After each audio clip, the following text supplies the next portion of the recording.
I wonder if Blizzard knew just how big Overwatch would become. Pulled from the ashes of the failed Titan project, Overwatch was meant to be a new age hero shooter for those looking for a fresh and competitive arena to face off in.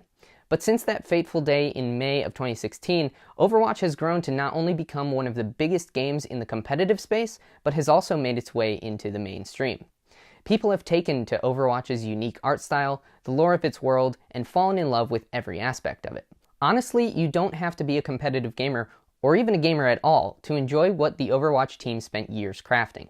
It's taken the gaming scene by storm, but has also captivated Tumblr and the LGBTQ+ community as well. The most recent evidence of Overwatch's mass appeal is the launch of the Overwatch League.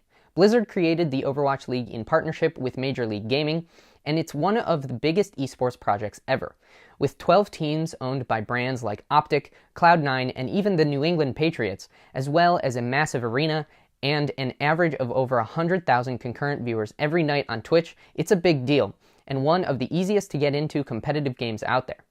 There are cash prizes that range from $20,000 to $1 million at the grand finals. And while matches only stream on Twitch, coverage of the Overwatch League has been seen on ESPN2 and other sports networks. But this is just the tip of the iceberg. Overwatch has sold over 35 million copies and has a giant audience outside of those who are fans of the esports side of things.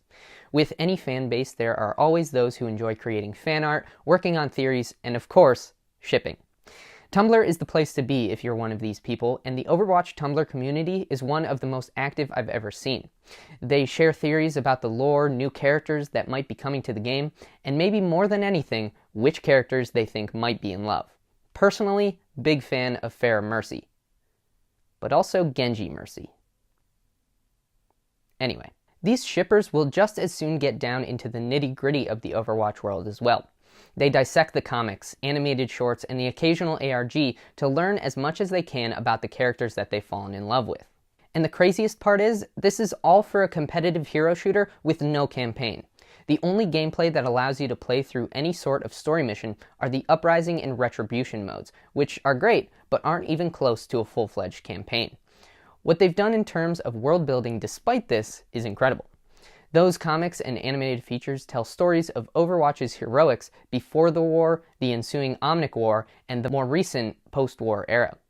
They've also posted documents and mission reports that fill in the gaps, and we've even gotten some story out of game director Jeff Kaplan, better known as Papa Jeff, who makes a video now and again that give update details and introduce new characters.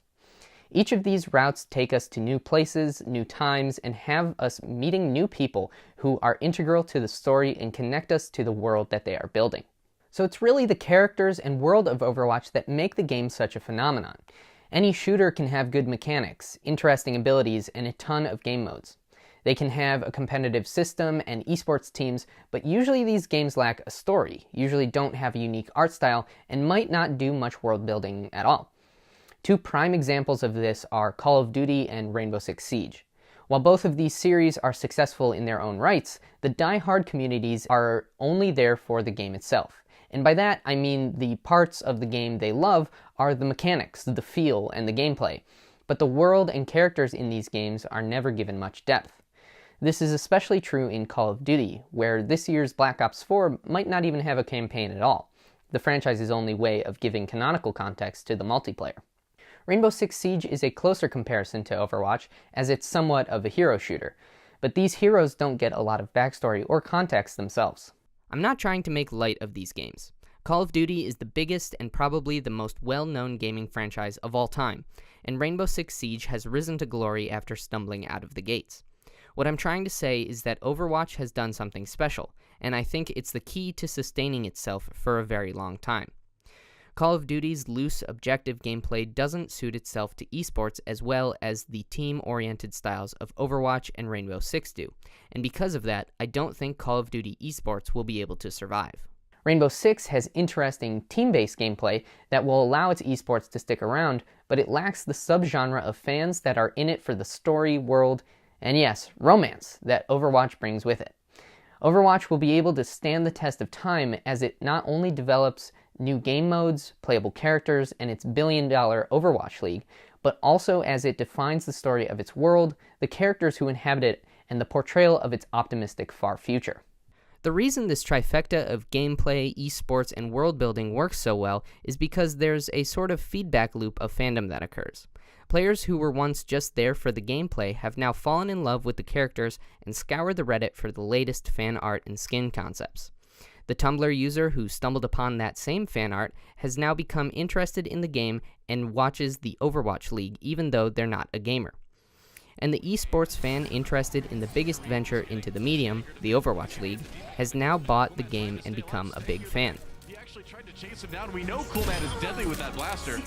I've seen this sort of thing happen with my own sister, who began to see Overwatch fan art while scrolling through Tumblr and has become obsessed with the heroes and their stories.